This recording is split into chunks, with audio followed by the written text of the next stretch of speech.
আমার কাছে ছোট্ট একটা চাওয়া, ভগবান আমার 1 বস্তা টাকা দাও।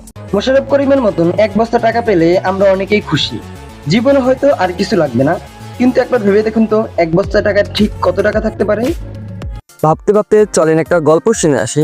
2009 সালের সেপ্টেম্বর মাসে reddish businessman Jonathan way 2.5 million দামের বাড়ির সামনে নিজের হাতে ট্রিগার চেপে আত্মহত্যা করেন। মিলি সেকেন্ডের মাঝে তার মাথার খুলি ভেঙে তার মগজ ছটকে পড়ে বাগানের ফুলগুলোর উপরে। মারা যাওয়ার সময় তিনি রেখে যান 46 মিলিয়ন ইউএস ডলার, যা বাংলাদেশি টাকায় 504 কোটি টাকা। এবার বলুন, আপনার চাও ওই মাঝারি সাইজের বস্তা কি 504 কোটি টাকা ধরবে?